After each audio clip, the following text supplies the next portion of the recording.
Hello, dear listeners, and welcome to another episode of our podcast. Today, we're going to take a journey into the world of cottage gardens, a world filled with romantic charm, enchanting beauty, and a sense of tranquility that can only be found in nature. Cottage gardens are a delightful paradox.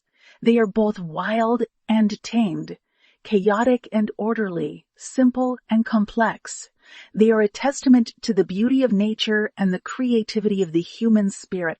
They are a place where the old and the new, the traditional and the innovative, the rustic and the refined, all come together in a harmonious blend. The origins of the cottage garden are humble. They were the gardens of the working class in England during the Middle Ages. These gardens were practical, designed to provide food and medicinal herbs for the family. But they were also a place of beauty and relaxation, a refuge from the hardships of daily life. Over time, the cottage garden evolved, incorporating more ornamental plants and design elements, but it never lost its original charm and purpose. Today, the cottage garden is a popular style for both urban and rural gardens, offering a sense of nostalgia and a connection to nature. So how can you capture the romantic and enchanting charm of a cottage-style garden in your own backyard? Let's delve into some key elements and inspirations. Firstly, the cottage garden is all about abundance. It's a garden that's overflowing with plants, where every inch of space is filled with color and life. This abundance is not just about quantity, but also about diversity. A cottage garden is a mix of different types of plants, flowers, herbs, vegetables, shrubs, and trees, all growing together in a seemingly haphazard way. But there's a method to this madness. The plants are carefully chosen and arranged to create a tapestry of colors, textures, and scents that change with the seasons. Secondly, the cottage garden is informal and relaxed. There are no rigid lines or strict rules. The paths are winding. The borders are soft, and the plants are allowed to grow and spread naturally. This informality gives the garden a sense of spontaneity and freedom, as if it's a wild piece of nature that's been tamed just enough to be enjoyed. Thirdly, the cottage garden is personal. It's a reflection of the gardener's personality, tastes, and experiences. It's a place where you can express yourself, experiment with different plants and design ideas, and create a garden that's uniquely yours.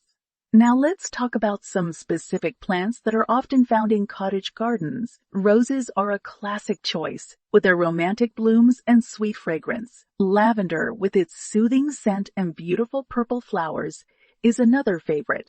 Herbs like rosemary, thyme, and mint are not only useful in the kitchen, but also add texture and aroma to the garden. Climbing plants like clematis, honeysuckle, and wisteria can be used to add height and interest to the garden.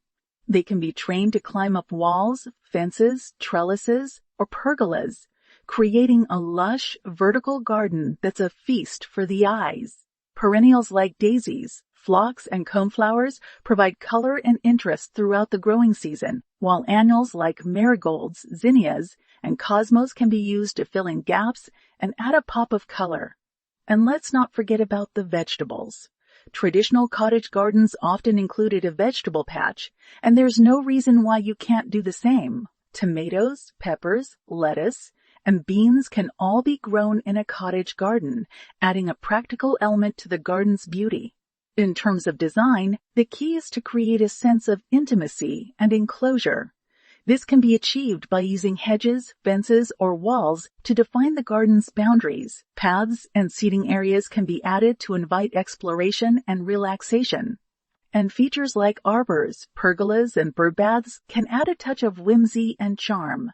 In conclusion, creating a cottage garden is about embracing the beauty of nature, celebrating diversity, and expressing your personal style. It's about creating a garden that's not just beautiful, but also meaningful and fulfilling. It's about creating a space where you can relax, rejuvenate, and reconnect with nature. So, dear listeners, I hope this episode has inspired you to create your own cottage garden. A garden that's a reflection of you. A garden that's filled with life, color, and charm. Until next time, happy gardening.